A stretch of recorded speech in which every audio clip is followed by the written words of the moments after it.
Nah, bagaimana menurut Pak MYM mengenai ajaran unlimited? Apakah ini pengajarannya salah atau bisa dikategorikan sesat? Mengapa saya mengatakan demikian? Karena ajaran ini sudah ada sejak dahulu hingga sampai saat ini.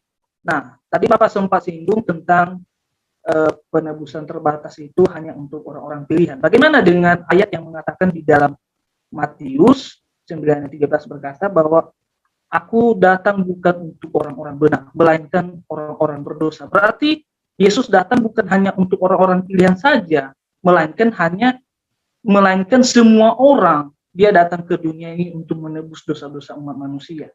Pak, saya ingin bertanya tentang poin L kaitannya dengan penginjilan ya. Namun di sisi lain, di dalam Alkitab juga kita melihat bahwa memang ada ayat-ayat Alkitab seperti Yohanes 3 ayat 16, misalkan 1 Yohanes 1 ayat 29 misalkan tentang penebusan dunia dosa segala dunia. Nah, itu kira-kira bagaimana kita untuk mengolah hal itu supaya misalkan kita berdiri di limited atonement, itu bisa betul-betul bisa mengupas dengan baik, begitu Bapak. Ya, jadi saya sangat-sangat clear ya malam hari ini posisi saya jelas sekali. Ya, maka dengan demikian sebetulnya kan langsung bisa membuat kesimpulan sendiri. Unlimited itu salah itu. Ya. Tetapi saya tidak kategorikan sebagai bidat, bukan bidat itu. Salah, iya salah. Ya, dia salah pasti itu. Tidak mungkin kalau limited benar, pasti unlimited itu salah. Ya, tapi kalau dikatakan bidat, enggak. Orang reform pun ada yang pegang unlimited. Saya katakan tadi John Devenant, ya, itu Akademi Saumur di Prancis itu pada abad ke-17, ya, sangat terkenal itu. Ya, jadi salah. Tapi saya tidak katakan itu bidat, ya. Belum boleh dikatakan bidat itu ya kesalahan penafsiran atau kesalahan apalah begitu.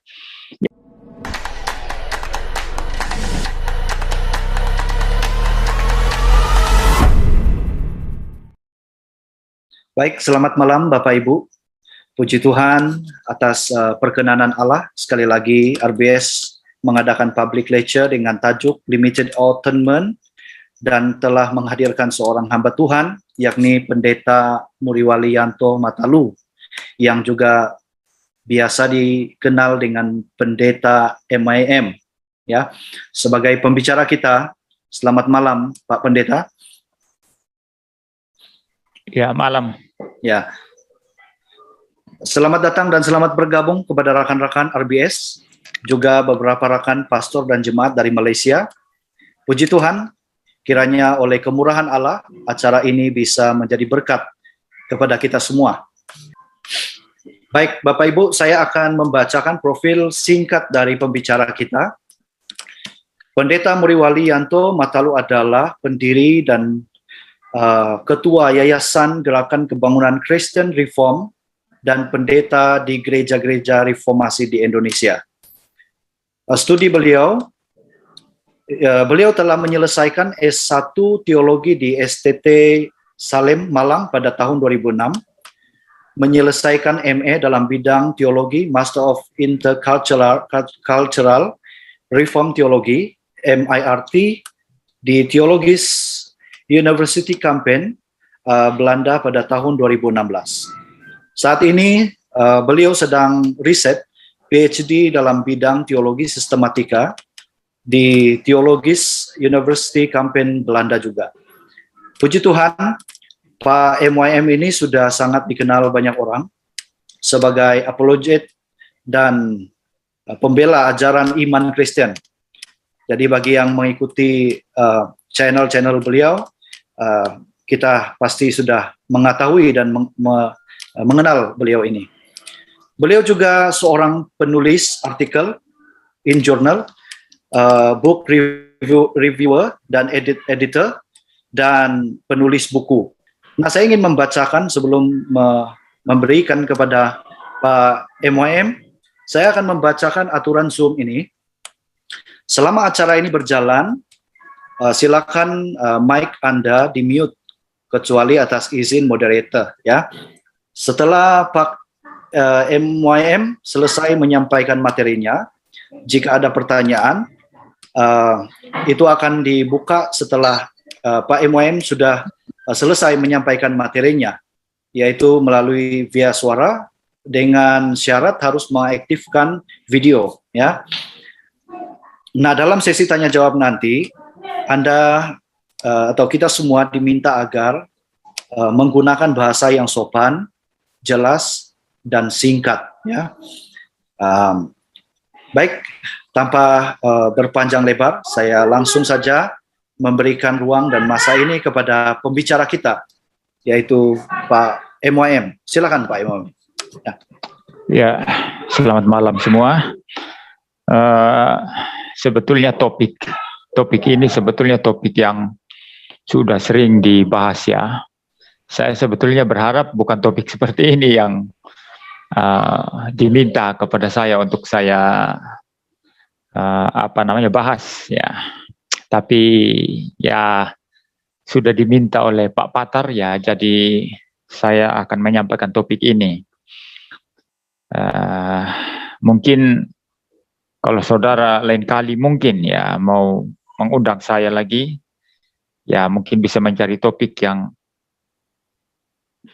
mungkin lebih berat, ya, lebih berat seputar teologi atau filsafat begitu kan, biar lebih bisa berpikir lebih dalam, ya begitu ya, ketimbang mengulang-ulang hal yang sama yang sudah terus dibahas berkali-kali oleh banyak orang, ya. Saya pun sudah membahas ini juga sih di YouTube saya. Jadi baik, malam hari ini saya fokus kepada aspek teologi dan filosofi daripada doktrin limited atonement ini. Dan saya tidak akan berfokus untuk menggali bagian-bagian Alkitab, ya, lalu menjelaskan itu. Saya kira sudah terlalu banyak pelajaran-pelajaran tentang itu, ya. Lagi pula begini, mungkin saya bisa memberi sedikit saran kepada saudara. Kita coba mengubah cara kita atau pola kita di dalam berteologi, di dalam di dalam kita mengajar, juga menjadi murid, dan ya di dalam berwacana secara teologi, ya. Dan kita coba seperti orang-orang di dunia barat sana, ya, mencoba mencari spesifikasi masing-masing itu apa, ya. Saya khawatir saja, misalnya Anda mungkin sebagian pemahamannya bahwa mengundang saya bicara perihal limited atonement ini nanti akan mendapatkan eksegesis bahasa asli Yunani secara utuh, secara lengkap, ya. Lalu kemudian sumber-sumber biblika seperti apa. Ini saudara salah alamat, karena bidang saya bukan itu. Ya, jadi tidak sama rata, tidak sami mawon, ya. Ya, tapi kalau Anda mau fokus kepada isu-isunya secara teologi dan filosofis, ya, juga secara dogmatika, ya, sudah benar untuk mengundang saya, begitu ya. Jadi mari kita coba kalau belajar itu betul-betul melihat kekhususan atau spesialisasi apa, ya, dari orang-orang yang kita undang, dan khusus kita sekarang mau belajar apa, gitu ya. Jadi tentu saja yang saya hadirkan di sini adalah aspek dogmatikanya, ya, bukan membeberkan begitu banyak ayat Alkitab di sini lalu saya eksegesis satu-satu, bukan itu, ya. Sebetulnya itu tugas biblika itu, yang seperti itu. Maka sesuai dengan hal ini, saya akan membagi pembahasan saya itu ke dalam 3 bagian, ya. Yang pertama saya sedikit bicara aspek historis, ya, tentang doktrin limited atonement ini. Mungkin saya bicara dari perspektif abad ke-17, ya, dan secara khusus di dalam bagaimana dalam pasal-pasal Canon of Dort itu dibicarakan di sana dan orang-orangnya seperti apa. Dan pada masa itu seperti apa ya, mungkin secara ringkas saja dan saya tidak akan terlalu kompleks dan rumit. Yang kedua, kita akan fokus melihat apa yang dikatakan oleh Canon of Dort ya mengenai limited atonement ini ya. Jadi saya menghindarkan diri untuk tidak membahas misalnya Westminster Confession atau yang lainnya ya. Saya coba fokus kepada Canon of Dort karena itu yang kemudian disingkat menjadi TULIP. Ya, total depravity, unconditional election, limited atonement, irresistible grace, dan perseverance of the saints ya, seperti itu. Jadi kita fokus kepada Canon of Dort dan kita melihat 1-2 pasal di sana nanti ya, bagaimana dia menjelaskan apakah Canon of Dort ini menganut limited atau justru unlimited atau confuse ya, merupakan penggabungan dari keduanya begitu ya. Seperti itu. Nah, setelah itu semua clear, kita masuk pada aspek yang ketiga atau bagian yang ketiga dari pembahasan saya, yaitu aspek filosofis dan teologisnya. Saya akan membuat argumentasi-argumentasi di sana nanti, dan mungkin saya akan menghadirkan beberapa teks Alkitab. Ya, setelah itu saya tutup pembahasan saya dan kita masuk dalam tanya jawab. Nah, kalau dari segi sejarah, memang Calvin kelihatannya dia memang pegang limited ya, tetapi dalam bagian-bagian lain juga tulisannya seolah-olah itu mengambang dan terbuka ya. Jadi memang kita tidak bisa menggali langsung dari Calvin, lalu kita mencoba untuk berangkat dari ajaran Calvin, mengajarkan tentang limited atonement ya, seperti itu. Tetapi kalau dilihat dari bagaimana Calvin itu mengajarkan predestinasi, ya jelas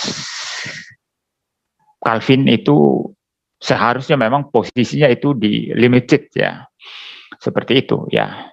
Tetapi yang kita akan fokus sekarang itu adalah isu di mana Yakobus Arminius itu, bukan Yakobus Arminius tapi murid-muridnya itu menjadi ribut di Belanda ya, mengajarkan poin-poin yang sebetulnya bertentangan dengan pemahaman reform yang secara ketat ya, tentang anugerah ya, tentang pemilihan, tentang penebusan dan lain sebagainya seperti itu. Secara persis ya nanti itulah yang di counter oleh sinode di Dordrecht yang memunculkan pasal-pasal Dort itu yang kita kenal sebagai tulip. Nah, waktu ada boleh saya katakan kekisruhan semacam ini, maka orang-orang reform itu merasa perlu untuk bersidang.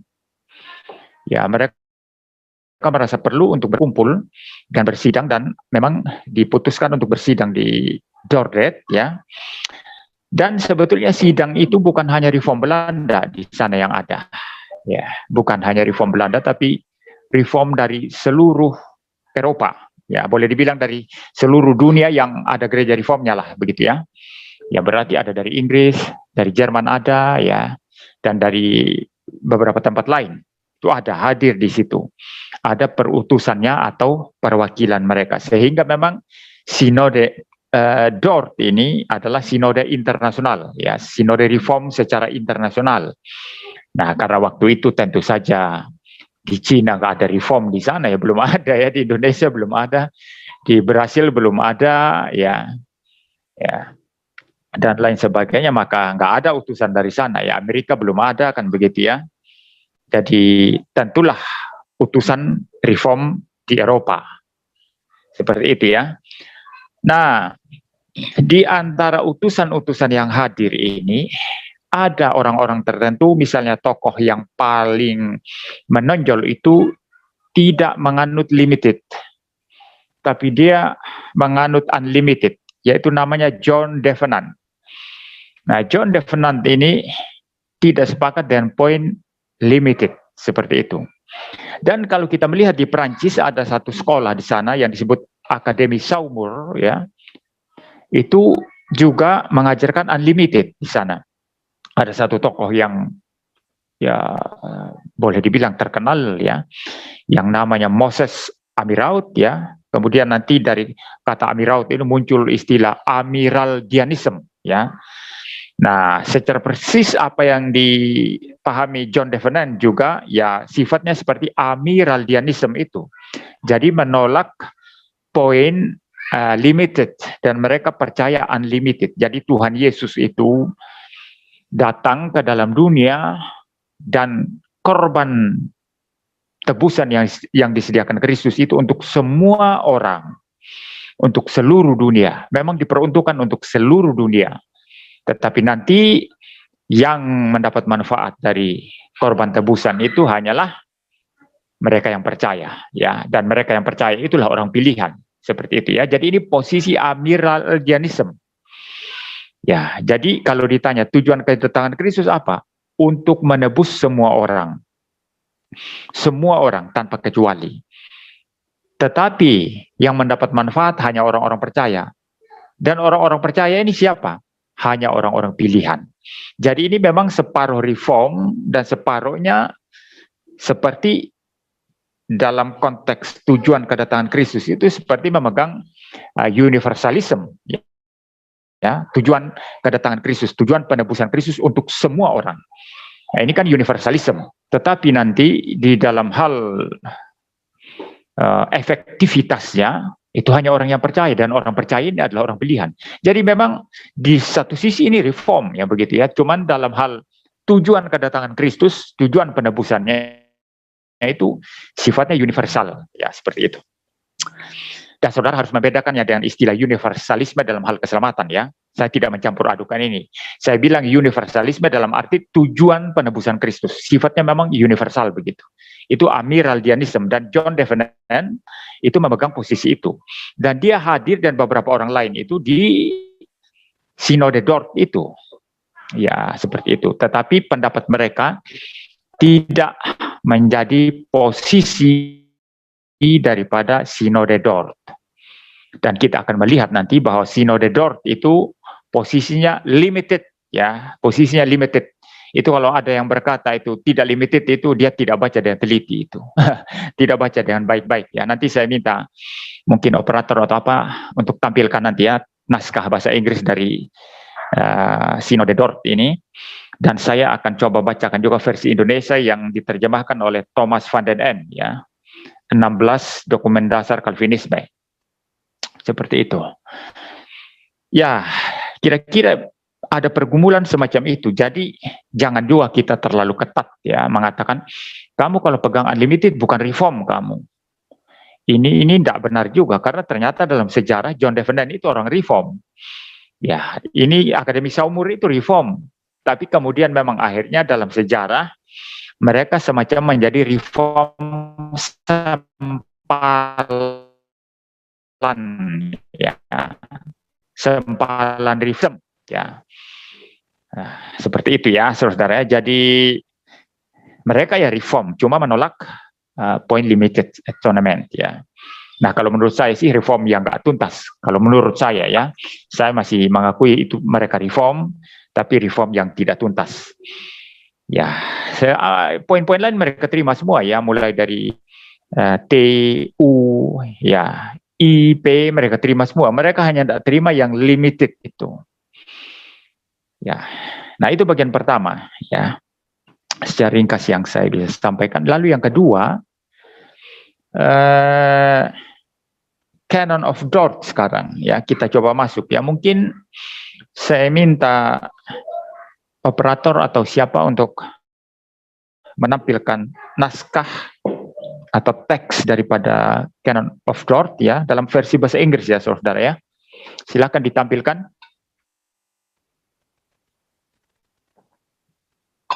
Ya, coba pasal yang pertama artikel yang ke-6. Coba diperbesar ya, pasal pertama artikel yang ke-6. Artikel ke-6 ya. Iya. Ya, sudah. Itu artikel yang ke-6 ya. Ya mungkin bisa digeser sedikit biar Ya, segitu ya, kecil ya. Ya, tampilkan saja kecil itu. Saya soalnya enggak pakai laptop ini ya, saya pakai HP, enggak apa-apa. Saya membacakan yang coba versi Van den Ende, Thomas Van den Ende ya. Saya akan membaca, saudara perhatikan ya. Kepada orang-orang tertentu, perhatikan istilah tertentu ya. Kalau sebentar ya, saudara, ini ditutup oleh orang-orang yang mau masuk ini. Ya. Coba bisa dibaca ya. Mungkin yang bisa bahasa Inggris coba dibaca. Saya tidak terlalu bisa melihat itu. Mungkin salah satu bisa membaca ya. That some apa itu? That some receive the gift of faith from God, and others do not receive it proceeds from God's eternal decree. Ya, cukup dulu. Jadi that some ya. Jadi bukan semua ya itu ya. Kalau dalam terjemahan Van den Ende ini kepada orang-orang tertentu katanya. Sebagian ya, bukan semua orang ya. Ya, kalau saya lanjutkan membaca versi Van den Ende ini ya, kepada orang-orang tertentu Allah mengaruniakan iman dalam hidup ini. Kepada yang lain tidak. Jadi Allah mengaruniakan iman kepada orang tertentu, kepada yang lain tidak. Ya, seperti itu. Saya baca lanjutannya, hal ini timbul dari keputusannya yang kekal. Jadi, bagaimana Tuhan mengaruniakan iman kepada separuh orang dan separuh yang lain tidak, itu berdasarkan kepada keputusannya yang kekal, kepada decree-nya, ya. Ya, based on the decree of God, ya. Decree Allah. Sejak semula. Dan segala sesuatu dikerjakannya menurut keputusan kehendaknya. Nah, perhatikan baik-baik ya. Ini secara dogmatika ini sangat utuh dan lengkap ini pernyataan artikel yang ke-6 ini ya. Jadi sebagian orang dikasih iman, sebagian tidak. Itu berasal dari dekret Allah yang kekal ya, keputusan Allah yang kekal. Ya, karena semua karyanya telah diketahuinya sejak semula, ini berbicara tentang kemahatauan Allah. Ya, diketahuinya sejak semula ya. Ini bicara tentang kemahatauan Allah dan segala sesuatu dikerjakannya menurut keputusan kehendaknya.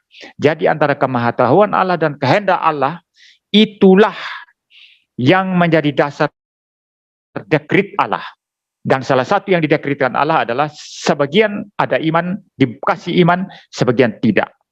Nah, kalau saudara membaca ini bicara tentang topik pemilihan ini. Ya. Election ini belum limited ini, tapi kalau saudara membaca dari ini saja, kalau dari semula Allah itu memilih sebagian, diberi iman sebagian tidak, dan itu berdasarkan pada kemahatauan dan kepada keputusan kehendaknya kekal yang menjadi dasar dekretnya, maka bagaimana mungkin mengutus anak untuk melakukan sesuatu yang lain daripada yang sudah didekretkan itu. Saudara paham logikanya ya? Bagaimana ya dia mengutus anaknya yang tunggal itu untuk melakukan sesuatu yang lain selain daripada yang sudah didekretkan. Ini ada sesuatu yang missing, ada sesuatu yang tidak konsisten atau sesuatu yang tidak bersesuaian. Allah tidak pernah mengerjakan hal yang tidak bersesuaian. Ya, maka saya harap gini, kita sebagai orang Kristen jangan hanya taunya berkutat pada teks ya, bahasa asli apa segala macam, tanpa ada dukungan logik yang benar, itu enggak bisa. Teologi kita itu harus dibangun di atas firman Allah yang logis. Jangan terlalu banyak sibuk bicara teks-teks bahasa asli, tapi lupa kaitan secara keseluruhan. Lupa rasionalitas Alkitab. Lupa bahwa Alkitab itu merupakan satu kesatuan, tidak bisa dipisah, begitu ya. Nah, ini yang kita akan bahas hari ini, ya. Jadi coba saudara pikir, Allah mendekretkan berdasarkan kemahatauan dan kehendaknya yang kekal. Sebagian diberi iman, sebagian tidak. Bagaimana mungkin kirim anaknya bertentangan dengan itu? Tidak mungkin itu, ini tidak logik, ya. Sesuatu yang irasional, yang unintelligible. Ya. Nah, sekarang kita masuk poin limited sekarang. Di pasal yang kedua ya, pasal yang kedua itu artikel yang ketiga. Coba. Pasal yang kedua, artikel yang ketiga.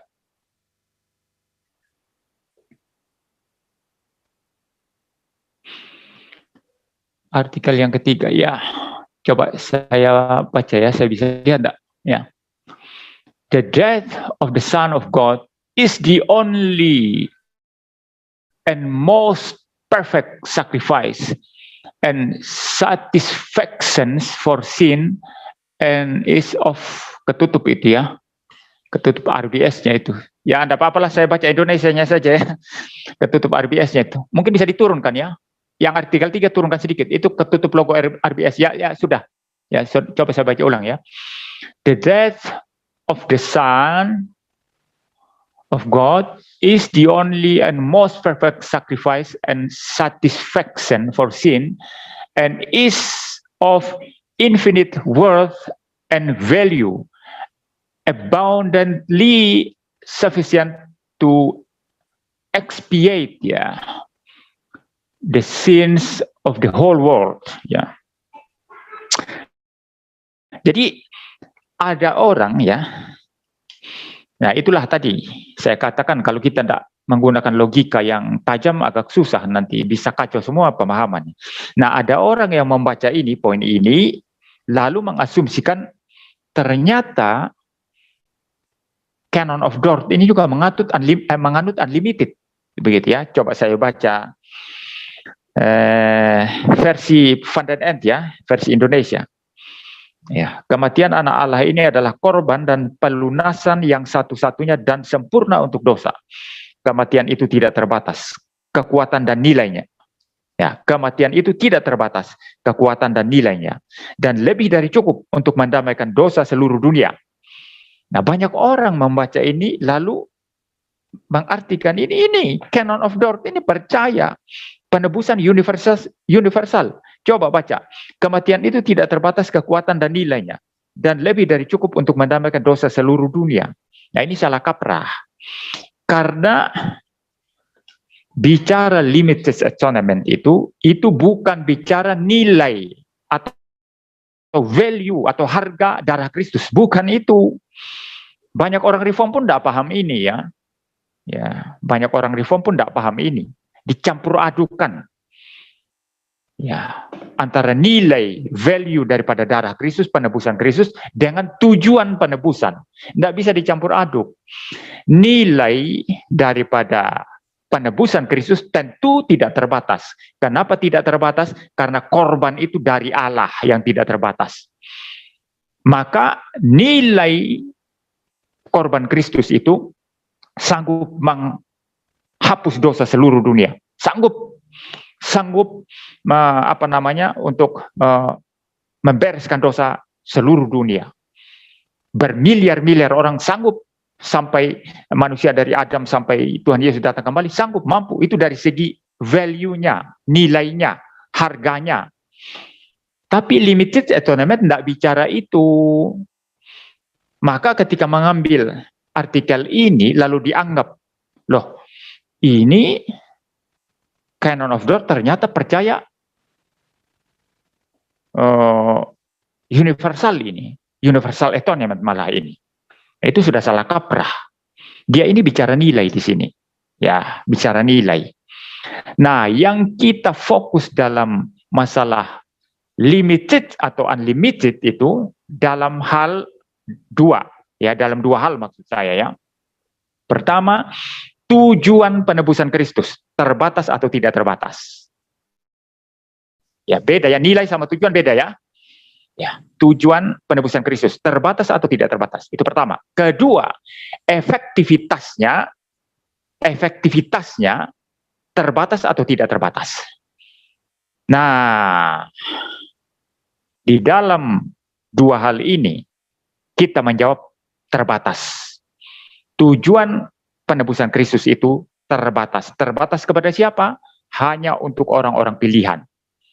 Maka efektivitasnya nanti hanya untuk orang-orang pilihan. Ya, seperti itu.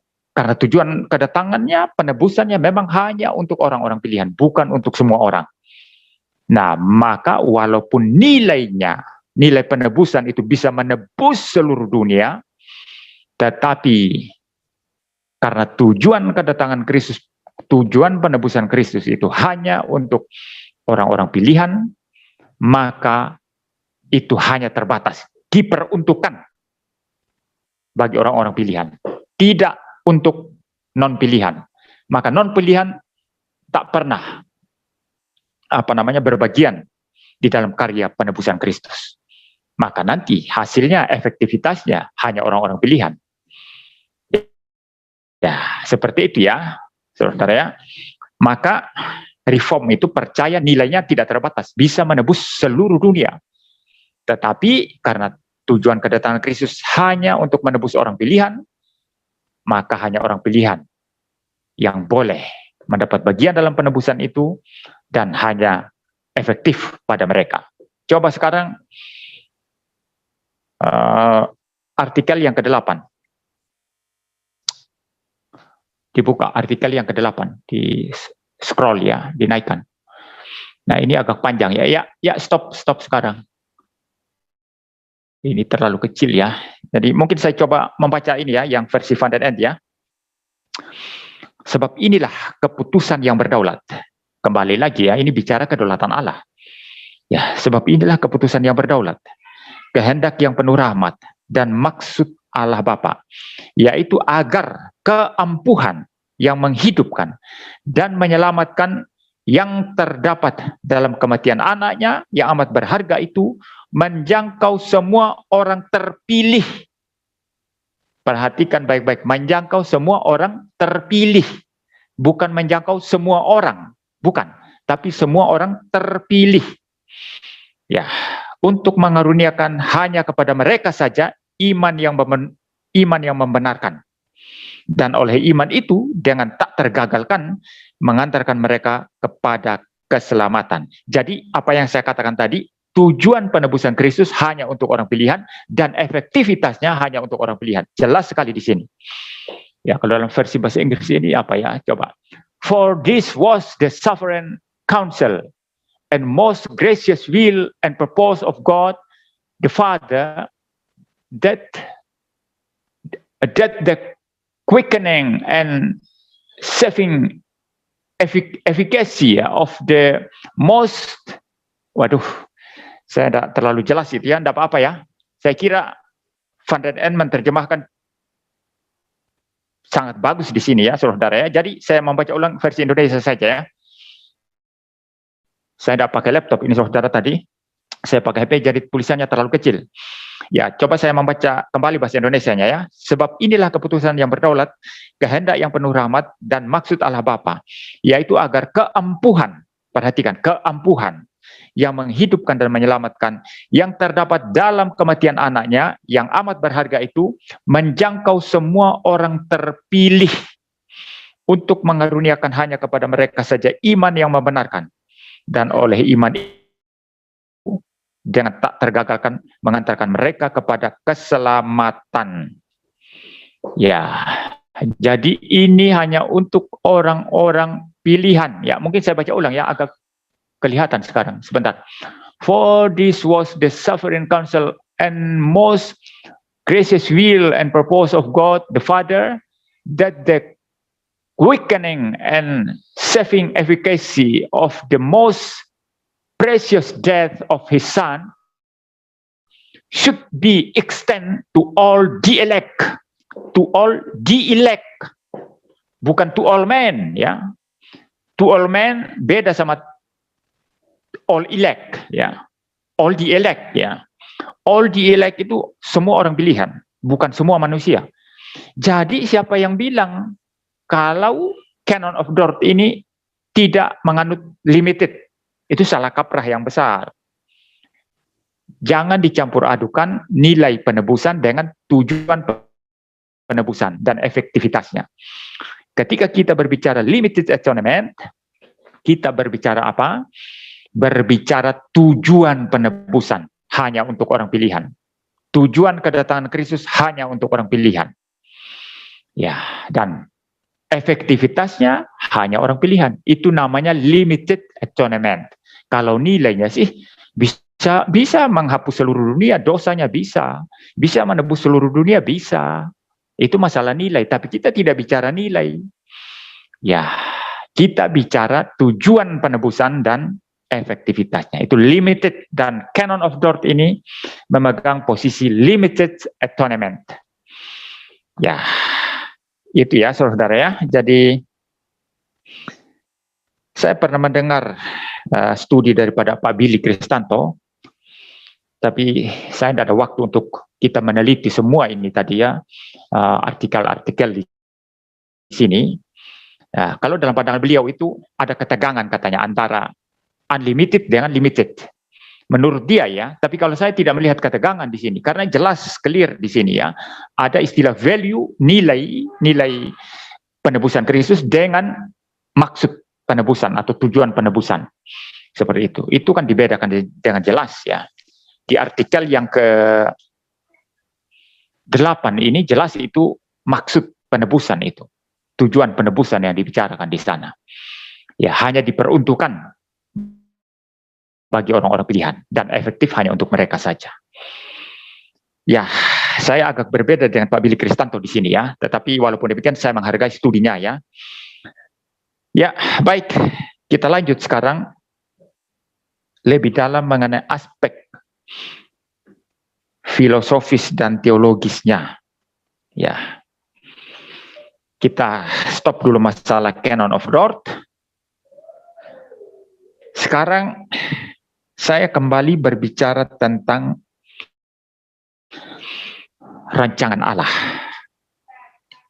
Kalau kita membicarakan rancangan Allah, kita membicarakan rancangan dari Allah yang sempurna.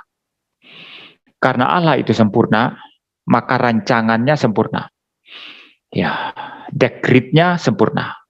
Seluruh rencananya sempurna. Tidak ada yang tidak terjadi. Semua pasti terjadi. Nah, itu poin pertama. Ya, kalau ada yang mengatakan Allah bisa saja meleset, ya itu bukan Allah Kristen itu. Allah Alkitab tidak pernah meleset. Apa yang dia dekretkan, apa yang dia tetapkan, dan apa yang sudah direncanakan, atau dalam pengertian lain, apa yang menjadi blueprint Tuhan Allah di dalam kekekalan untuk memulai sejarah dunia ini dari titik alfa sampai titik omega, semua itu sempurna dan pasti terjadi.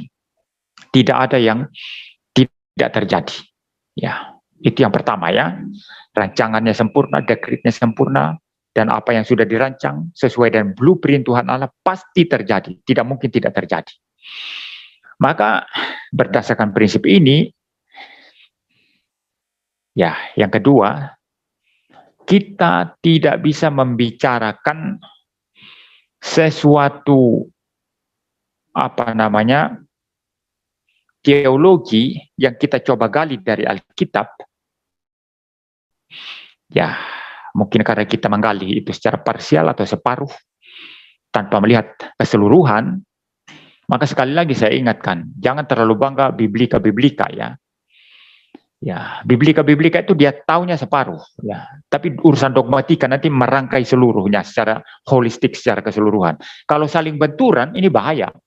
Karena Alkitab itu merupakan satu kesatuan. Nah, maka berdasarkan dekret Allah yang kekal, yang sempurna tadi, dan blueprintnya pasti terjadi, maka kita tidak bisa, ini yang kedua, kita tidak bisa membaca Alkitab, lalu coba membenturkan satu bagian dan bagian lain.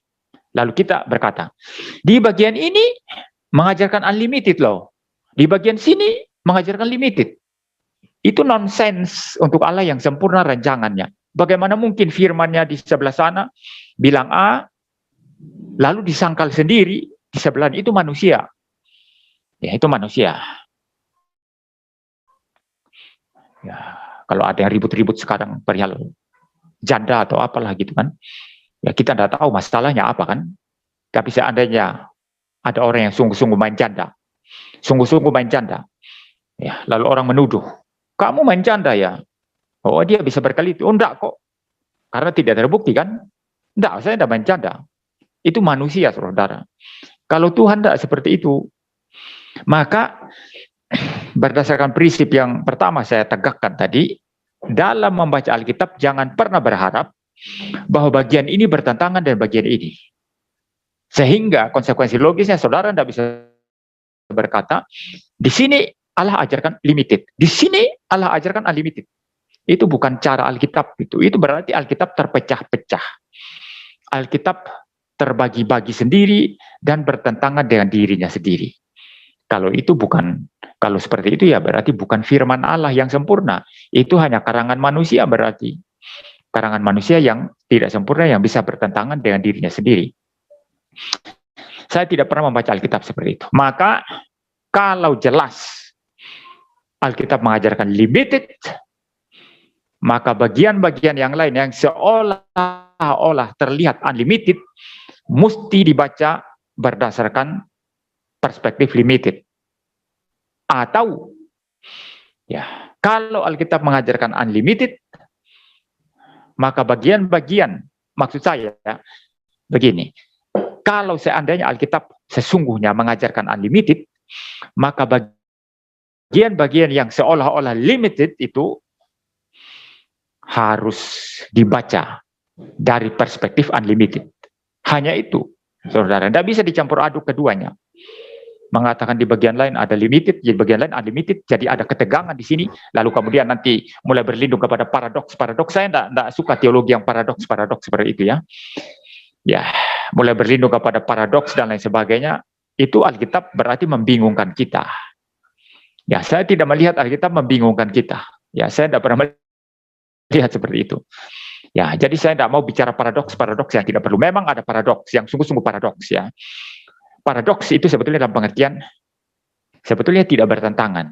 Tapi karena keterbatasan akal kita, maka seolah-olah terlihat bertentangan. Padahal tidak sebetulnya. Itu memang ada paradoks. Misalnya, bagaimana kita menerangkan relasi sesungguhnya antara the sovereignty of God and the free will of man.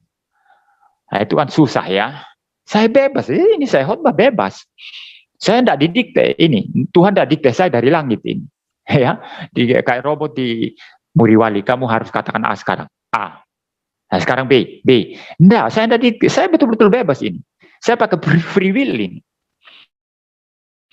Tapi bagaimana dengan kedaulatan Allah yang menentukan segala sesuatu? Itu ajaran Alkitab. Bahwa Allah menentukan segala sesuatu. Tapi bahwa manusia juga punya free will. Ya, free will yang terbatas ya, bukan free will yang bebas seperti bebas-bebas ya sebebas-bebasnya tidak ya. Free will manusia itu terbatas dan bukan hanya terbatas, sudah dipolusi, diperbudak oleh dosa. Ya, tapi kita tidak bicara itu hari ini ya. Jadi bagaimana melihat relasi antara ini ya, kedaulatan Allah dan free will manusia? Ini susah ini. Sepertinya bertentangan, tapi kalau kita sebetulnya bisa memahami pikiran Allah, bagaimana Allah memandang hubungan antara kedaulatannya dengan free will manusia, sebetulnya tidak ada pertentangan apapun di dalamnya. Ini yang namanya paradoks. Tetapi menggunakan istilah paradoks ini secara sembarangan, secara serampangan, diterapkan ke bagian-bagian misalnya antara limited dan unlimited, wah, ini bagi saya keterlaluan. Ini sudah kebablasan. Ini paradoks-paradoks yang sebetulnya itu nonsens bagi saya. Jadi bagi saya gini aja. Either limited or unlimited. Ya, tidak bisa kita berkata Alkitab ajarkan unlimited, sekaligus ajarkan limited. Pilih saja limited atau unlimited. Ya, dan saya melihat Alkitab memang kalau kita mau konsisten dengan konsep pemilihan, ya, saudara lihat di Perjanjian Lama, Perjanjian Baru, konsep tentang pemilihan itu begitu kental, begitu strict ya, pengajaran tentang pemilihan. Maka untuk apa Yesus datang? Untuk orang-orang pilihan dong. Tidak mungkin untuk semua orang. Ya, bagaimana di satu sisi Tuhan milih sebagian orang? Mereka dibimbing, mereka diselamatkan, mereka dikasih iman. Kita tadi sudah bahas juga kan dari pasal Dordet tadi ya. mengenai pemilihan ya. Mereka dikasih iman, dipilih ya, diselamatkan. Tapi kita mempunyai pikiran bahwa penebusan Kristus diperuntukkan juga bagi mereka yang tidak dipilih. Loh, peruntukannya untuk apa kalau begitu? Kalau Tuhan tidak memilih mereka, lalu penebusan Kristus diperuntukkan kepada mereka. Ini namanya peruntukan yang mubazir. Ya, ini sama dengan gini, saudara. Ya, sama seperti ini. Saudara bikin makanan. Ya, saya lebih banyak bicara aspek logika sekarang dan filosofis ya.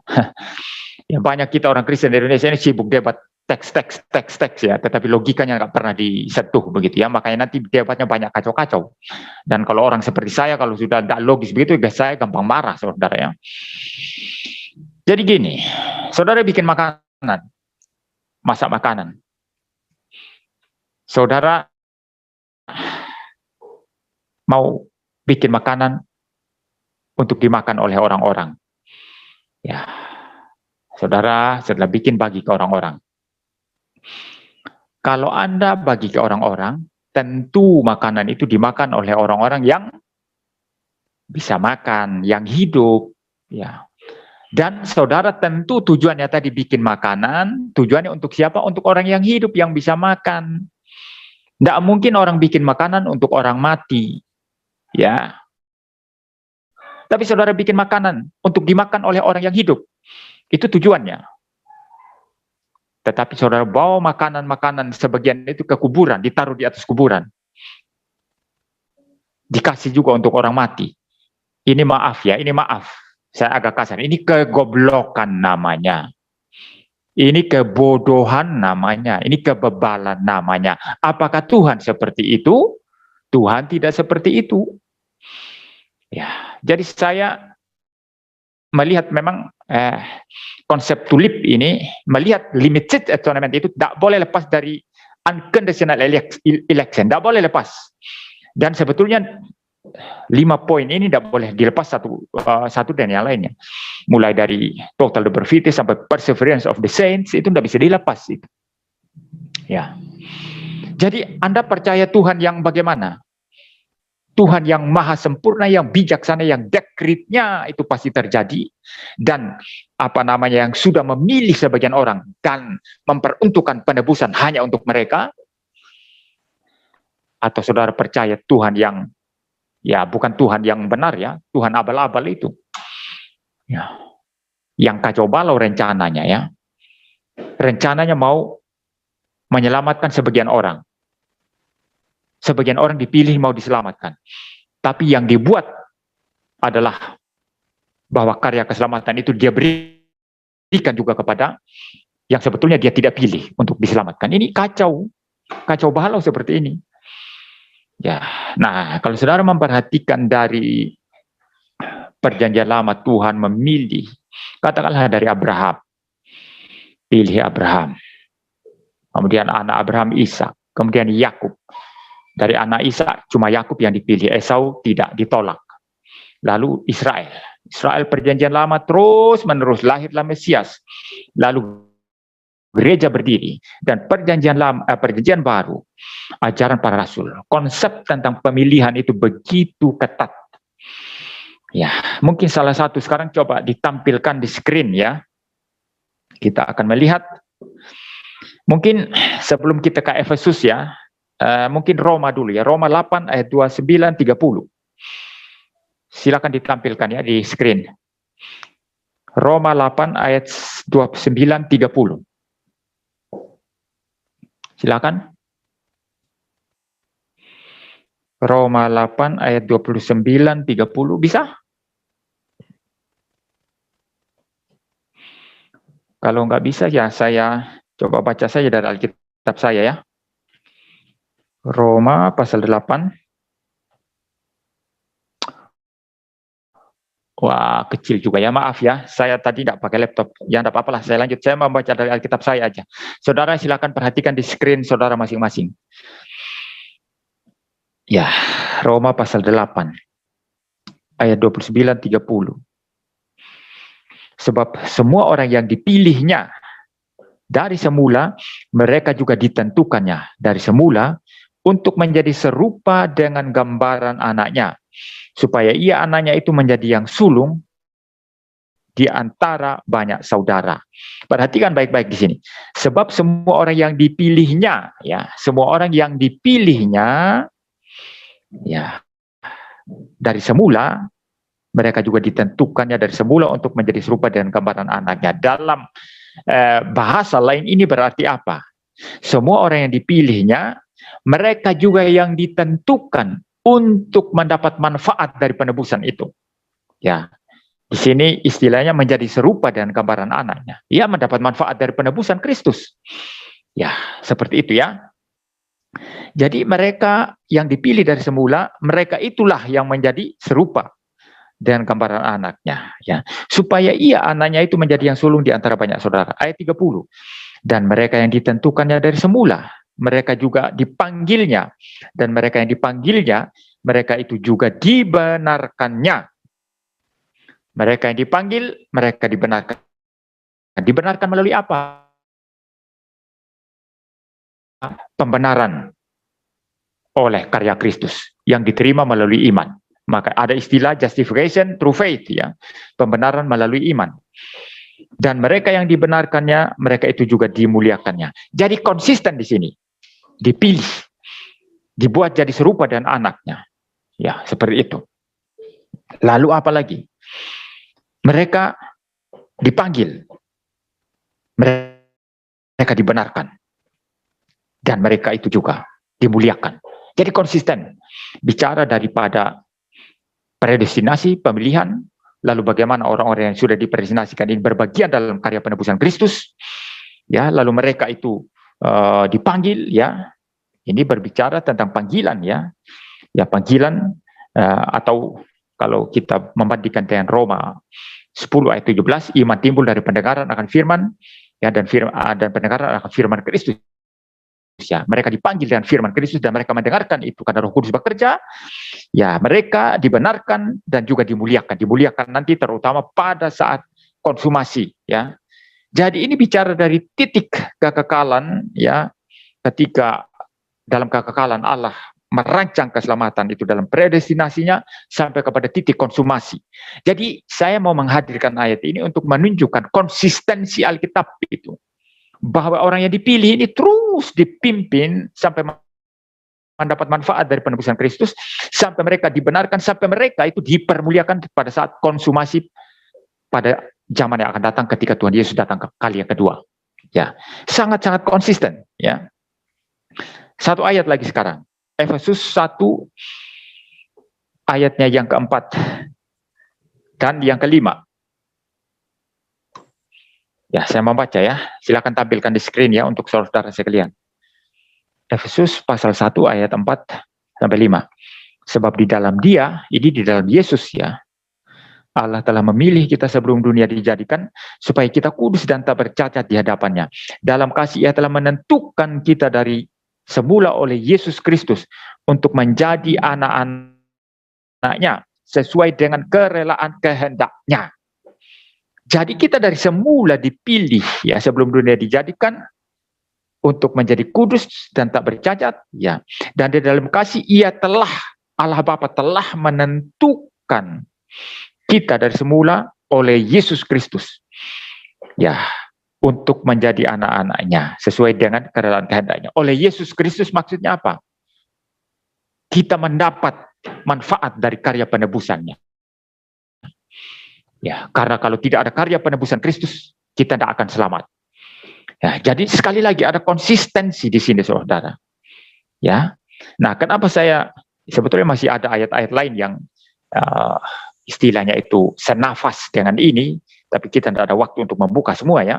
Saya kira cukup. Ya, saudara sudah melihat konsistensi di sana. Kalau begitu berarti apa? Tuhan hanya berurusan dengan orang-orang pilihan. Nah, sekarang pikirkan ini. Dalam predestinasi, Tuhan berurusan dengan orang-orang pilihan. Ya, perhatikan, ya. Lalu dalam sifat historisnya, mulai dari perjanjian lama, Tuhan sekali lagi berurusan hanya dengan orang pilihan. Mulai dari Abraham dan keturunannya Israel, sampai gereja perjanjian baru, Tuhan lagi berurusan dengan orang pilihan. Ayat-ayat tadi itu membuktikan itu. Ya, jadi Tuhan konsisten berurusan dengan orang pilihannya. Nah, logiskah, masuk akalkah jika dari semula Tuhan berurusan hanya dengan orang pilihan, tiba-tiba pada saat penebusan Kristus dikerjakan, itu diperuntukkan untuk semua orang. Ini sesuatu yang sangat konyol. Sesuatu yang sangat konyol. Ya. Ya. Tapi kan kalau mau debat, nggak ada yang mau berargumentasi seperti ini. Semua orang lebih sibuk bahas teks kan. Ya, perang itu bahasa asli apa segala. Maka saya tidak tertarik sih debat-debat sih sebetulnya. Tidak terlalu tertarik ya. Dulu paling konyol itu debat dengan Stephen Liao itu. Saya mau coba bawa dia aspek secara filosofis, dia terus membangun narasi ke sana kemari, ya kutip-kutip ayat, dan ya susah ya, tidak fokus begitu. Jadi saya sulit ya. Nah, ini argumentasi presuposisi sih sebetulnya ya. Jadi coba saudara pikir, intelligible atau unintelligible? Konsisten Alkitab itu, pemilihan dari predestinasi sampai bahkan konsumasi kalau kita berdasarkan Roma tadi itu ya, pasal yang ke-8 ayat 29-30, lalu didukung lagi oleh Efesus 1, 4 dan 5 tadi. Konsisten itu. Lalu tiba-tiba ketika ada karya penebusan Kristus, itu untuk semua orang. Kan konyol ini. Sesuatu yang nonsens. Ya, sama saja dengan menuduh Tuhan itu pelin-pelan. Tuhan yang mencela-mencela, tidak bisa dipercaya begitu. Ya kalau manusia. Kalau Tuhan tidak seperti itu.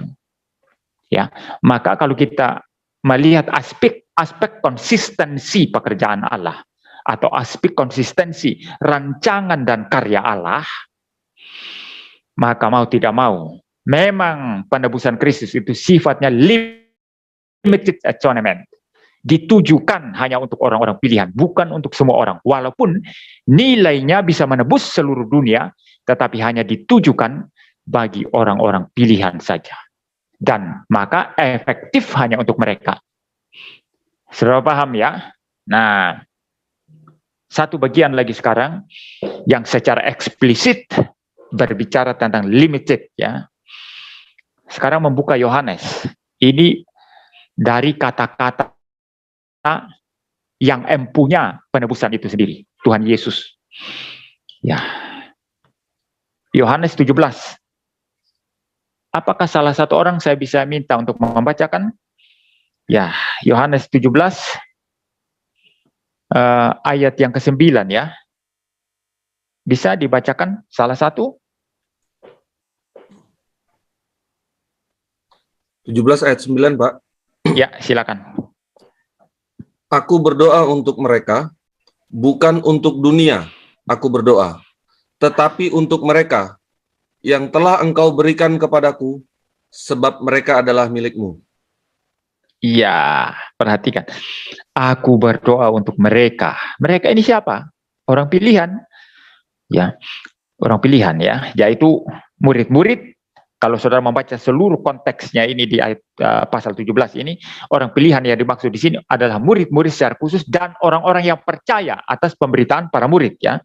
Itu jelas ya. Jadi saya baca ulang.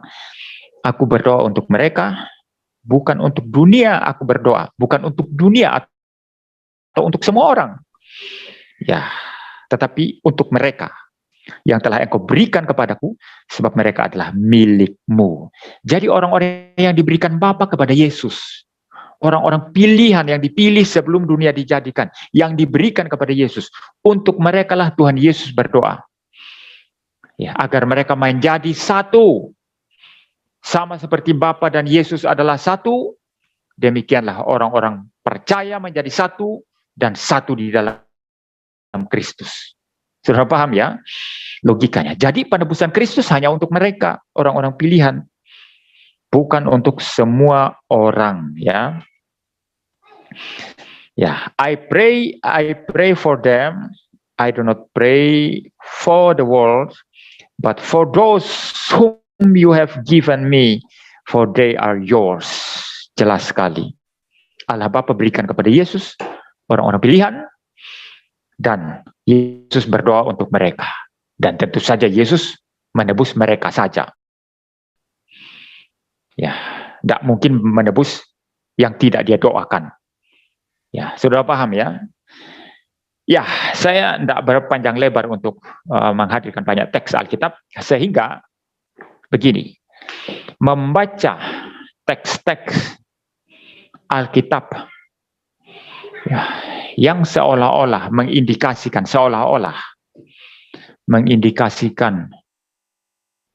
unlimited atonement. Ya, harus dari terang perspektif ini tadi. Alkitab jelas itu, konsisten itu. Ya, kalau kita konsisten dan pemilihan, maka kita harus konsisten bahwa itu limited, bukan unlimited. Maka dari perspektif inilah kita membaca teks-teks yang seolah-olah mengindikasikan atau terlihat unlimited. Misalnya Yohanes 3 ayat 16. Karena begitu besar kasih Allah akan dunia ini, sehingga ia mengaruniakan anaknya yang tunggal, supaya setiap orang yang percaya kepadanya tidak binasa melainkan beroleh hidup yang kekal. Bagi saya sia-sia sama sekali mempertengkarkan bahasa aslinya dunia ini begini. Tapi kalau itu tidak konsisten dengan the whole Bible, ya susah jadinya kita menjadikan Alkitab bertentangan dengan dirinya sendiri. Ini Alkitab yang seperti apa kalau begitu? Ya, maka bagi saya ayat-ayat yang seolah-olah terlihat mengindikasikan unlimited harus dibaca dari perspektif limited atonement. Ya, tapi kalau orang sudah kerangka berpikirnya di sini sudah Arminian atau mungkin sudah Amyraldianism, ya susah. Memang diyakinkan susah. Ya, susah. Tapi yang jelas poin limited and unlimited ini bukan pembahasan biblika sebetulnya. Maka kalau saudara tidak memahami dogmatika agak susah nanti. Hanya gali-gali ayat lalu mempertabrakan ayat-ayat itu ya, atau mencoba memperdamaikan dengan cara yang tidak seharusnya. Itu agak sulit ya, agak rumit. Dan bagi saya memang poin limited atau unlimited ini poin dogmatika itu. Maka harusnya orang yang paham dogmatika yang bicara ini. Jangan nanti perdebatannya perdebatan biblika, itu tidak nyambung kalau menurut saya. Maaf, saya bukan menghina ya, tidak. Memang bukan bidangnya. Sama juga kalau itu bidang biblika, saya tidak mau terlalu banyak turut campur ya, seolah-olah saya sok tahu. Ya, janganlah ya. Itu kan sesuatu hal yang memalukan begitu. Ya, saya bicara sampai di sini, saya kira cukup ya. Silakan, mungkin mau bertanya jawab, silakan. Oke, baik. Demikianlah pemaparan materi daripada Pak MYM. Dan saat ini kita akan masuk pada sesi tanya jawab. Dan siapa yang ingin bertanya boleh membuka voice dan video. Nantinya akan diizinkan oleh saya sendiri untuk bertanya langsung kepada Pak MYM. Ya, jadi harusnya pertanyaan yang jelas dan kalau boleh itu dipersingkat supaya dapat memberikan laluan kepada teman-teman lain yang ingin bertanya juga kepada Pak MYM. Ya, jadi saat ini sekiranya ada sesiapa yang ingin bertanya dan boleh membuka kameranya dan ada seorang yang bertanya. Ya, langsung saja boleh bertanya. Ya, Pak MYM, saya mau nanya nih, untuk ada kasus yang suka bilang itu katanya Tuhan itu nggak pilih kasih, jadi penebusan itu nggak terbatas untuk semua. Itu untuk membantahnya gimana ya Pak? Itu kan soalnya terlalu bawa perasaan banget gitu. Nah, terima kasih. Ya, makanya di sini lagi kalau bahas isu-isu dogmatika memang perlu memahami secara komprehensif ya perihal dogmatika. Nah, kalau orang biblika yang bahas nanti susah, parsial jadinya. Jadi membahas isu jadi tidak adil. Ya, kasih Allah itu ada dua aspek. Itu Alkitab ajarkan. Saudara melihat Tuhan Allah memberikan apa? Hujan kepada semua orang. Matahari kepada semua orang. Itu dalam Injil Matius ada. ya, itu ada kasih Allah yang bersifat umum. Karena dia adalah Allah yang kasih. Tapi ada banyak orang yang tidak memahami poin dogmatika, hanya bicara kasih itu dalam konteks redemption. Ini kacau. Maka nanti ribut gak karu-karuan. Allah tidak mengasihi orang itu. Itu kok sederhana sekali menjawab ya. Ini bahaya kalau seperti itu. Ya, Allah tidak mengasihi orang pilihan. Allah tidak mengasihi reprobat. Siapa yang bilang? Siapa yang bilang seperti itu? Itu karena memahami kasih itu dari konteks redemption saja. Ya, seperti itu. Nah, ini salah ya. Ada kasih Allah yang bersifat umum yang diwujudkan atau dimanifestasikan dalam common grace atau anugerah umum. Jadi ada special grace, ada common grace. Ada anugerah umum, ada anugerah khusus. Nah, maka di sini nanti kasih Allah yang bersifat khusus itu di dalam konteks special grace. Kasih Allah yang bersifat umum dalam konteks common grace. Maka jangan kira anak yatim yang tidak makan di jalan itu nggak ada kasih Allah mereka reprobat. Ya kalau mereka non Kristen ya itu salah itu. Tuhan pelihara mereka, ada kasih yang bersifat umum untuk mereka. Kasih antara pencipta dan ciptaan. Karena dia adalah Allah yang kasih. Tetapi untuk kita, kasih antara penebus dengan orang-orang yang ditebus. Ini kasih khusus. Itu Alkitab ajarkan itu. Ya, itu Alkitab ajarkan itu. Maka ketika Allah menyelamatkan sebagian dan tidak sebagian, pilih kasih dalam konteks apa? Anda bicara kasih dalam konteks apa? Bicara kasih dalam konteks yang umum bahwa Allah mengasihi karena dia pencipta yang penuh kasih. Ya, Allah tidak pilih kasih dalam konteks ini. Nah, tetapi dalam konteks redemption memang harus memilih. Jadi saya memberikan jawaban yang kompleks, yang komplit ya, yang memang dogmatika harusnya menjawab seperti itu, bukan sederhana pilih A atau B, ya. Lalu nanti tangkar tidak karu-karuan, ya, bukan itu ya. Ya, tapi kalau kasih yang sifatnya redemptif ya, memang harus memilih.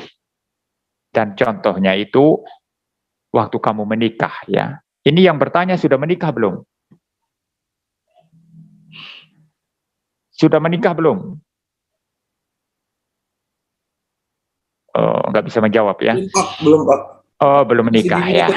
Sudah punya pacar? Sudah punya pacar? Mudah-mudahan dapat lah, Pak. Oh, belum juga ya. Jadi katakanlah ini saya bicara orang yang sudah menikah ya.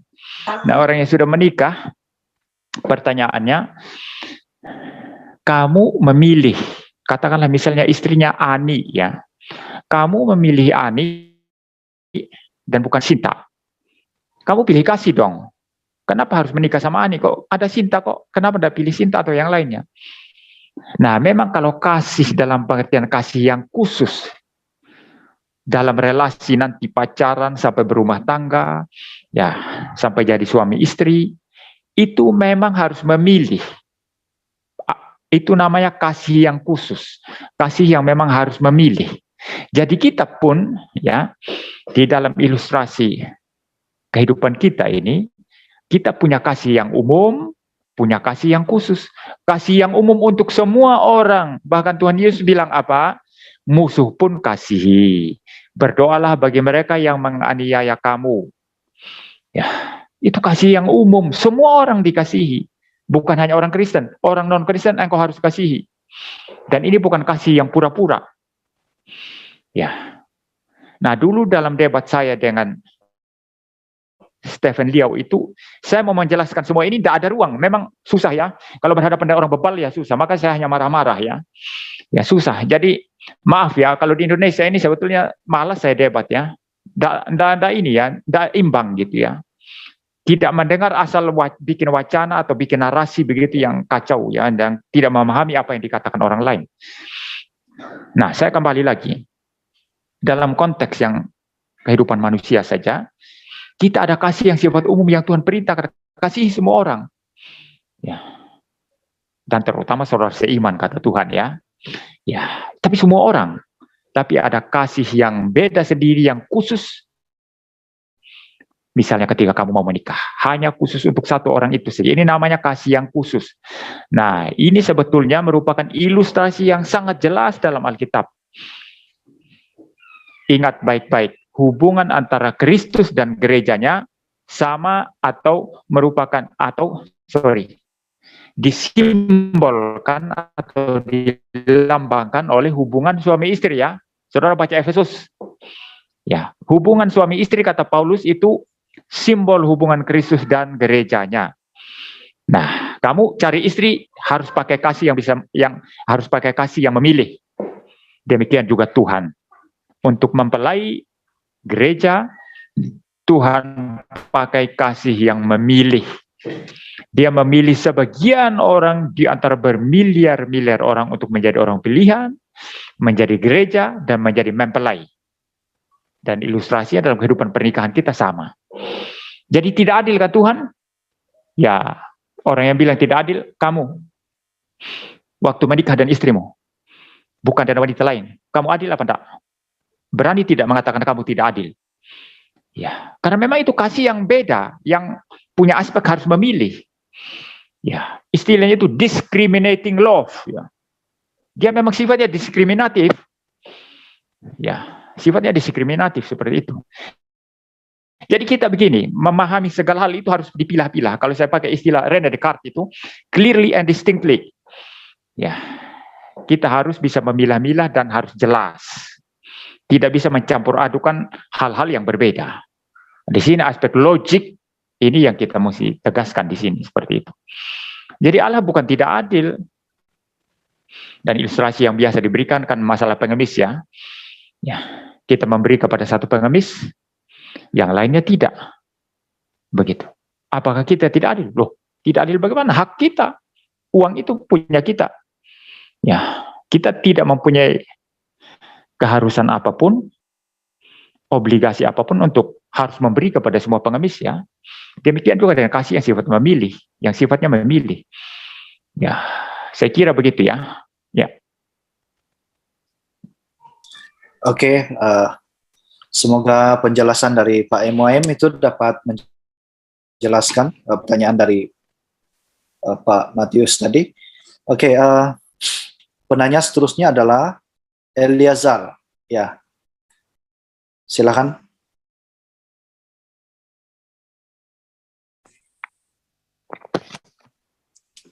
Pak, selamat malam. Saya ingin bertanya berkaitan dengan aspek filosofi dan teologi, di mana poin pertama tadi mengatakan bahwa rancangan Allah itu adalah sempurna.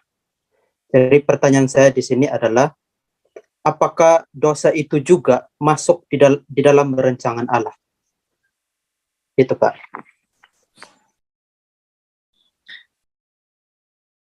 Baik, silakan Pak. Sorry, saya mute tadi.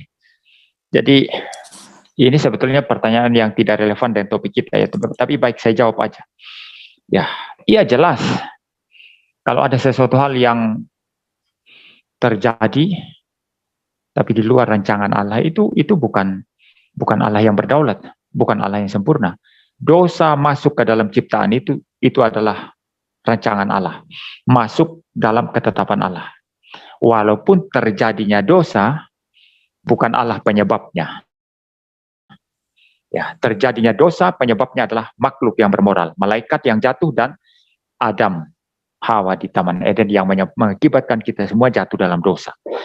Nah, itu penyebab efisien dosa ada. Ya, tetapi bahwa dosa itu masuk dalam rancangan Allah, ya Allah memang mengizinkan dosa masuk. Ya, mendekrikan untuk mengizinkan dosa masuk dalam ciptaan. Itu bukan sesuatu yang insidental, yang tiba-tiba atau semacam eksiden atau kecelakaan, bukan. Memang dirancang seperti itu. Ya, jadi adanya dosa Tuhan sudah tetapkan. Dan ketetapan ini bersifat permisif, bersifat mengizinkan. Dan Tuhan bukan pencipta dosa. Pencipta dosa adalah malaikat yang jatuh dan manusia yang jatuh. Yaitu jawaban singkat saya. Baik, semoga pertanyaan tadi bisa menjawab ya.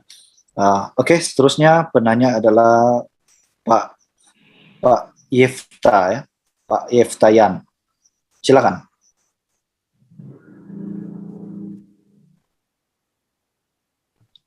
Baik, Shalom, selamat malam. Terima kasih untuk Bapak yang sudah memaparkan materi. Pertanyaan saya mengenai dengan bagaimana kita mengolah di dalam kedua perspektif.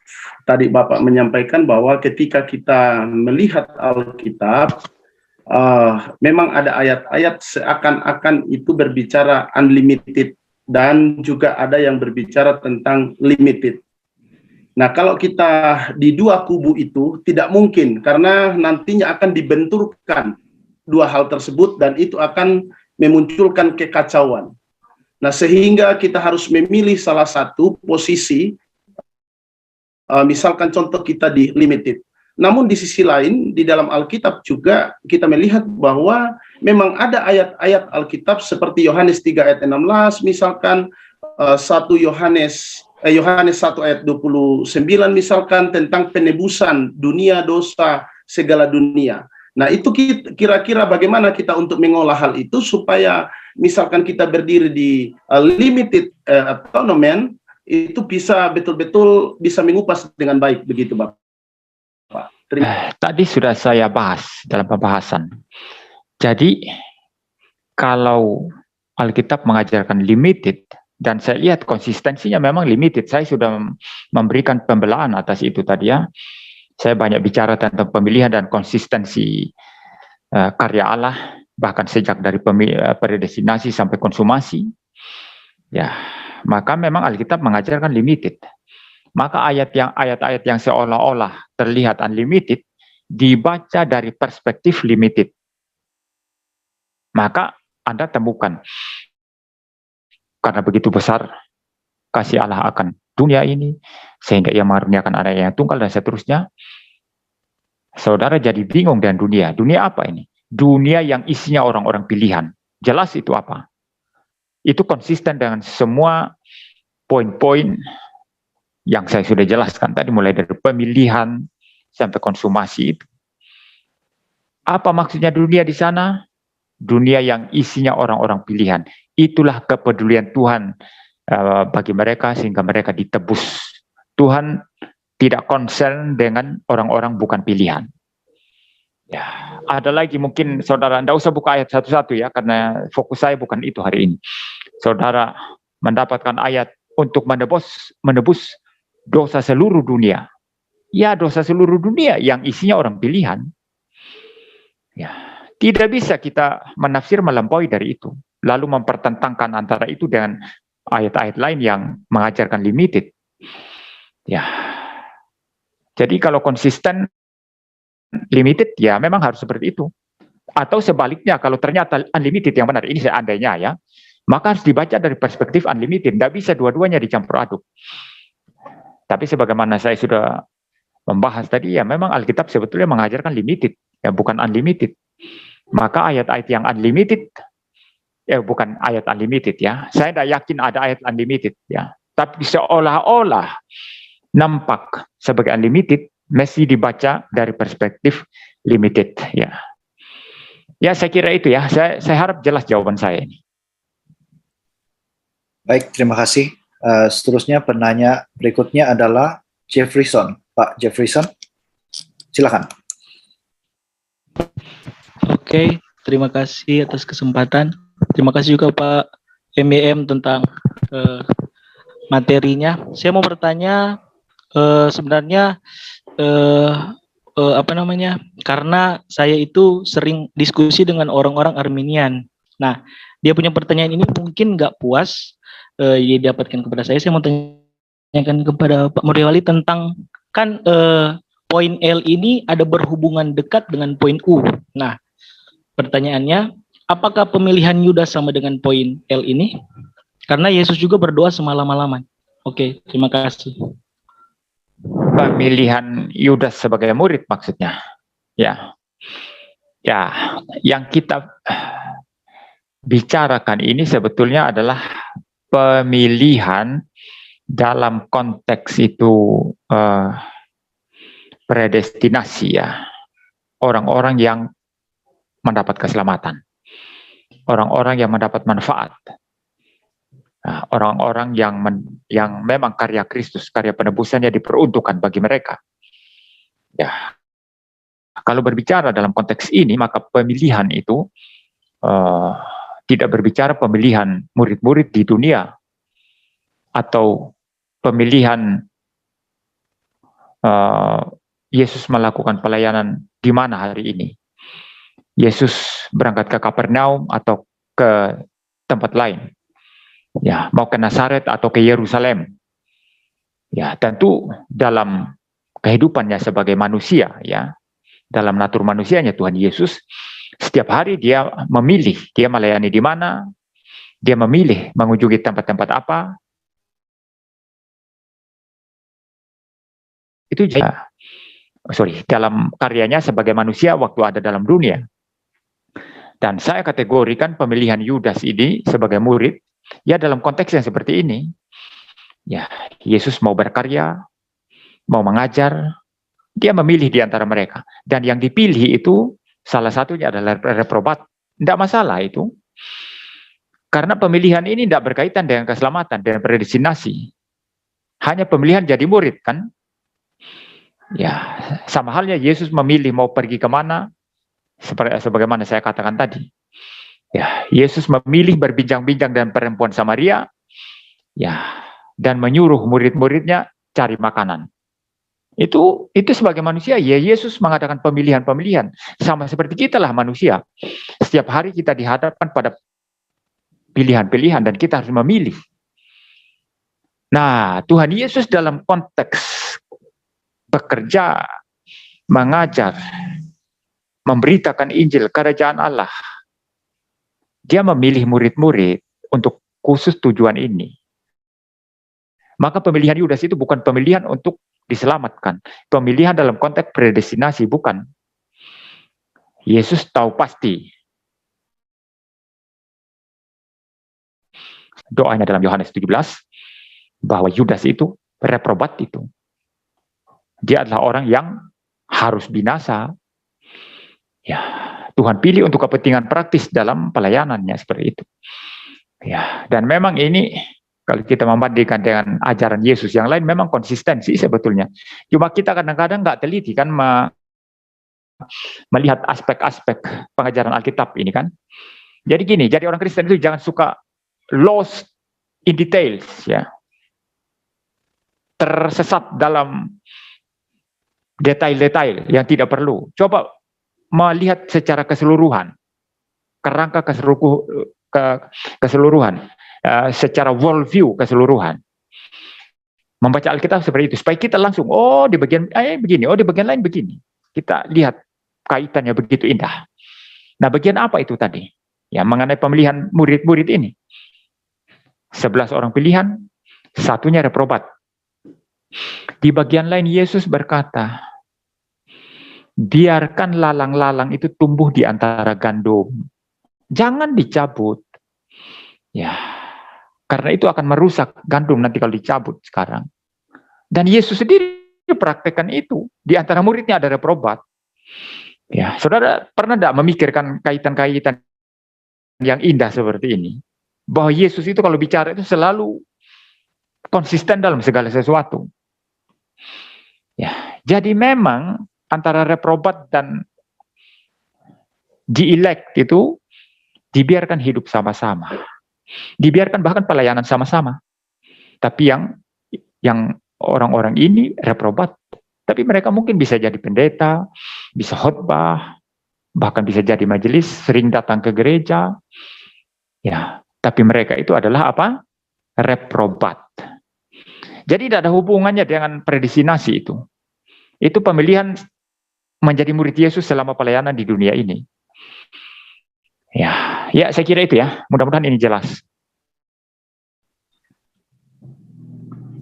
Oke, baik. Penanya seterusnya adalah Lauris, ya. Dipersilakan.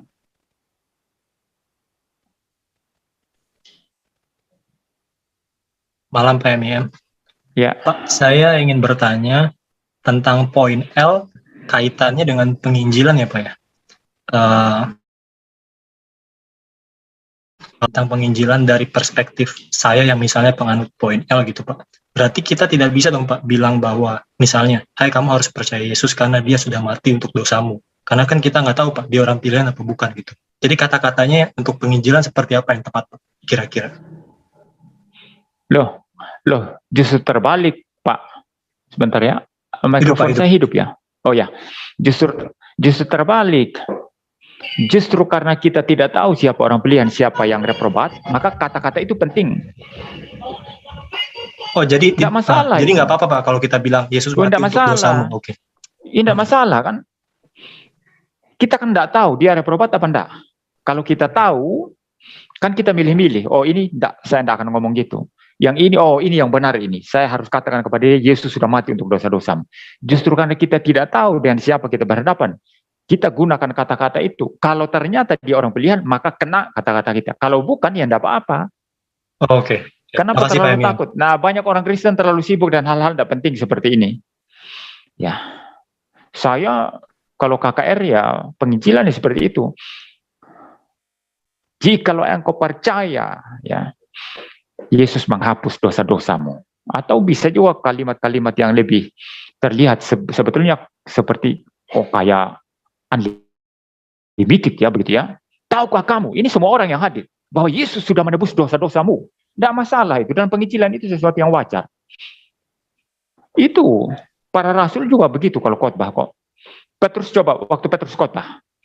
Ya. Apa di Yerusalem itu tidak ada reprobat? Banyak reprobat di sana. Ya. Waktu Petrus khotbah 3.000 yang bertobat. Yang lain kemana? Ya mungkin belum bertobat sekarang, mungkin nanti bertobat. Tapi banyak reprobat juga. Ya, tapi Petrus khotbah seolah-olah semua mereka itu adalah orang-orang pilihan. Ya kita ikut apa kata Alkitab sajalah. Jangan membatasi diri dengan teologi-teologi yang sebetulnya kita mempersempit diri kita sendiri. Tidak masalah itu, tidak masalah. Ya. Makasih Pak ya. Ya. Oke, baik. Semoga itu dapat menjawab persoalan ya.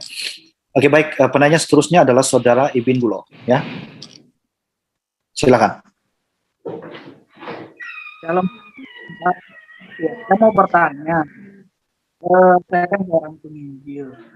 Nah, kalau misalnya Bapak mengatakan itu tidak mau, ketika kita mengatakan orang-orang awam bahwa dosamu sudah diampuni, mereka berkata ya. Tapi kalau misalnya ada orang yang mengatakan bahwa jangan percaya bahwa Yesus itu yang mengampuni dosamu. Bagaimana hal demikian, Pak? Apa yang harus perlu dilakukan? Karena selama saya melakukan penginjilan di berbagai daerah, ada banyak yang gampang mempengaruhi. Bahkan mereka berkata, Yesus itu bukan Tuhan. Yesus itu bukan seorang penyelamat. Ya, terkhusus buat orang-orang awam yang belum mengenal Yesus sama sekali. Nah, terkait untuk pertanyaan kedua. Nah, tadi Bapak sempat singgung tentang penebusan terbatas itu hanya untuk orang-orang pilihan. Bagaimana dengan ayat yang mengatakan di dalam Matius 9:13 berkata bahwa aku datang bukan untuk orang-orang benar, melainkan orang-orang berdosa. Berarti Yesus datang bukan hanya untuk orang-orang pilihan saja, melainkan semua orang. Dia datang ke dunia ini untuk menebus dosa-dosa umat manusia. Begitu, Pak. Saya jawab yang kedua dulu ya. Saudara sudah lari dari konteks ayat itu ya. Kita tidak usah buka ya. Saya tahu ayat itu ya. Ya, aku datang bukan untuk menyelamatkan orang yang benar ya. Untuk orang yang benar tapi orang-orang berdosa begitu ya. Intinya begitu ya. Saya parafrasekan. Jadi itu tidak berbicara mengenai bahwa orang benar itu adalah orang pilihan dan orang berdosa itu maksudnya seluruh manusia. Sebetulnya bukan itu konteksnya di situ itu. Konteks Tuhan Yesus di sana itu berbicara seperti itu, bahwa kedatangannya itu memang untuk menyelamatkan orang berdosa, dan memang semua manusia itu berdosa. Tidak ada yang tidak berdosa. Tapi orang-orang Farisi, ahli Taurat ini, orang Yahudi membenarkan diri mereka. Seolah-olah mereka itu suci. Ya, seolah-olah mereka hebat. Tapi karena mereka membenarkan diri, mereka tidak mungkin berbagian dalam karya keselamatan Kristus. Ya, nah dalam konteks ini kita membaca ayat itu. Jadi keliru nanti kalau melebar sampai ke bicara ini, bicara masalah limited, unlimited, ya seperti itu tidak. Ya. Nah, kalau kita melihat lebih jauh ayat itu, ya, aku datang untuk orang-orang berdosa, menyelamatkan orang-orang berdosa, begitu ya. Itu harus dibaca, kembali lagi sebagaimana saya katakan tadi, dari perspektif limited. Karena bagi saya memang Alkitab terbukti limited itu.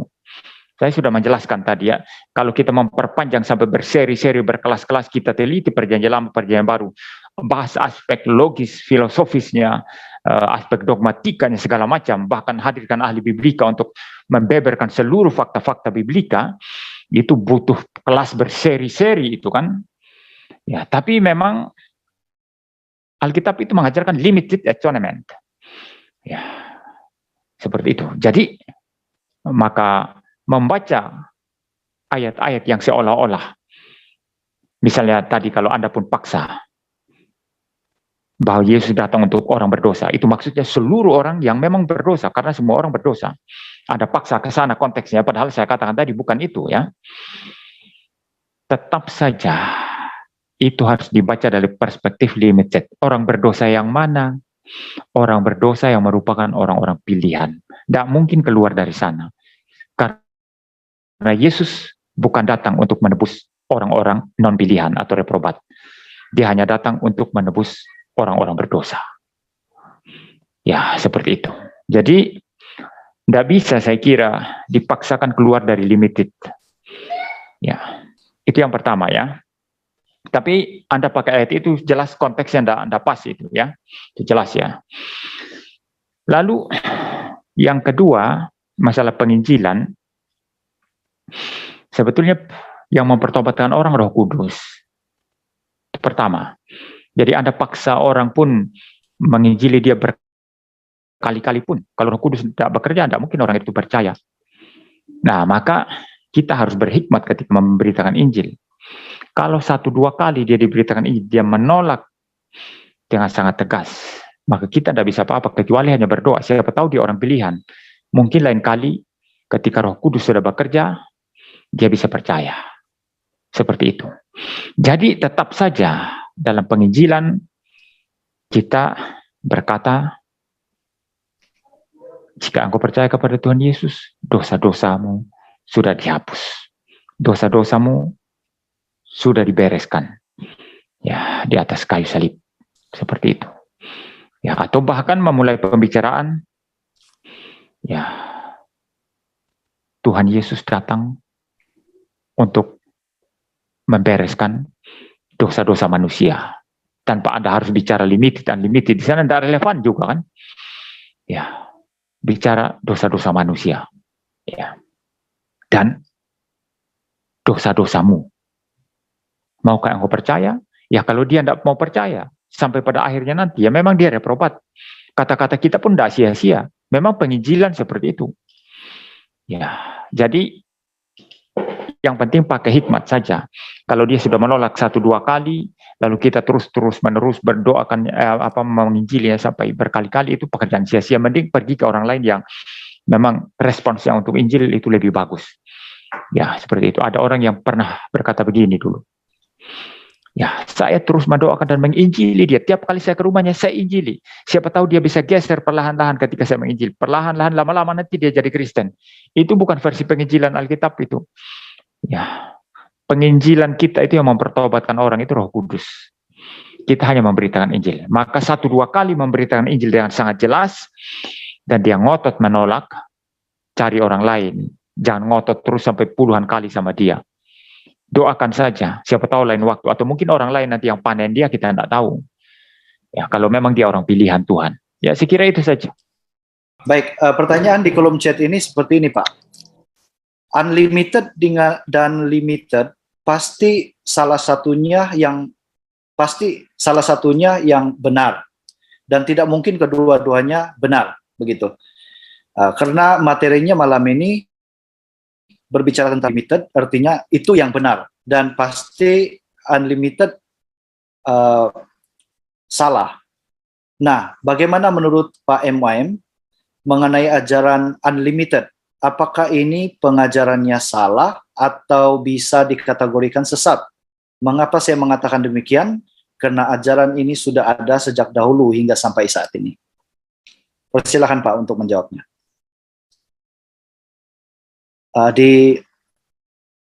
Ya. Ini pertanyaannya kelihatannya pertama kali tadi dia pakai hukum logika, kemudian dia kacaukan lagi ya. Ya, dia berkata apa tadi? Hanya salah satu yang benar, either limited or unlimited. Dan malam hari ini bicara limited, itulah yang benar. Lah bagaimana kalau ada orang lain bicara unlimited, itu yang benar? Berarti ini kok jadi botoen ya, dia habis tegakkan hukum logika, kemudian masuk ke botoen lagi. Hukum, bukan hukum itu, bukan hukum logika, botoen itu. Kedua-duanya sama benarnya ya.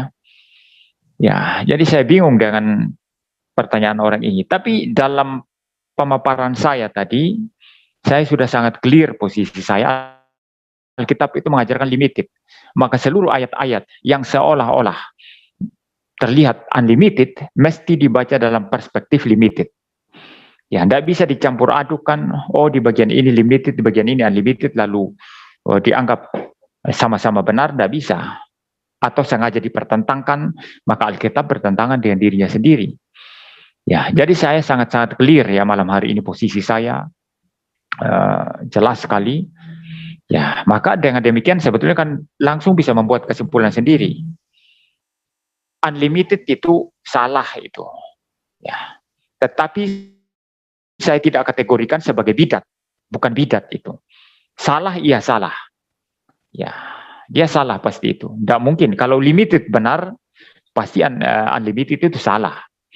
Ya, tapi kalau dikatakan bidat, enggak. Orang reform pun ada yang pegang unlimited, saya katakan tadi, John Devenant, ya. Itu Akademi Saumur di Prancis itu pada abad ke-17, ya. Sangat terkenal itu. Ya, jadi salah, tapi saya tidak katakan itu bidat, ya. Belum boleh dikatakan bidat itu ya kesalahan penafsiran atau kesalahan apalah begitu.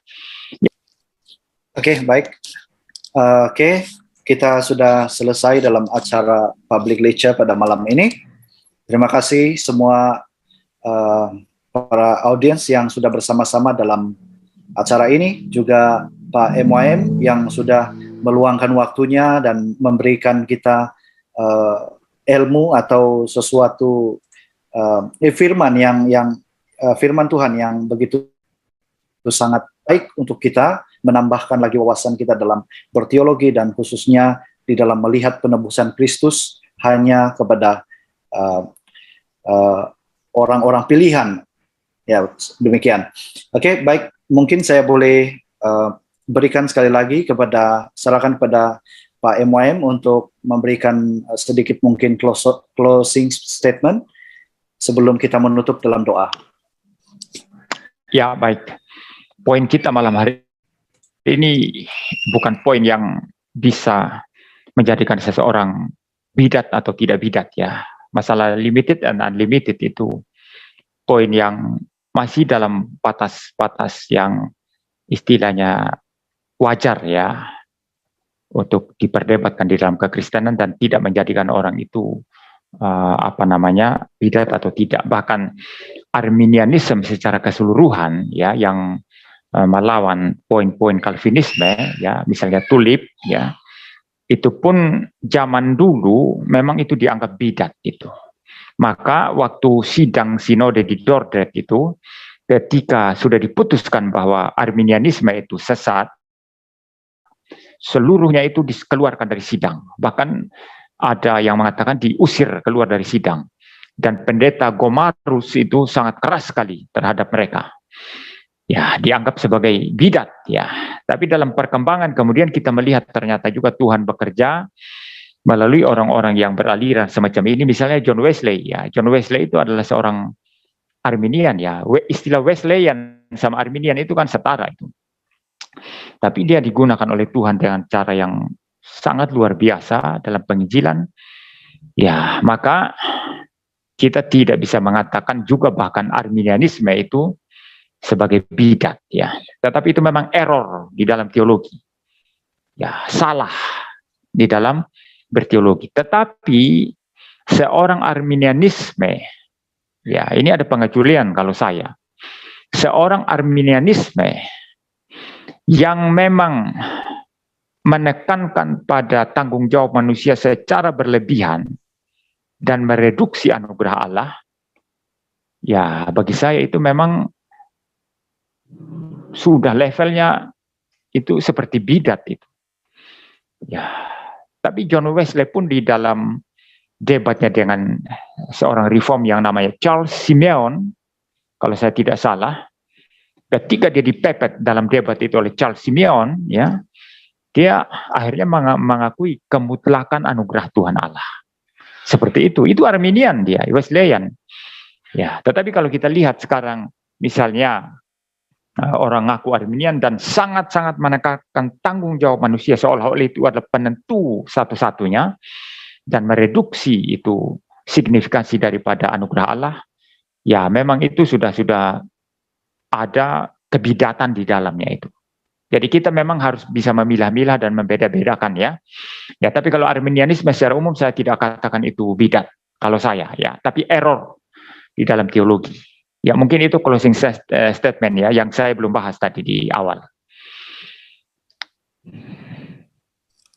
Baik, terima kasih Pak MWM untuk closing statementnya.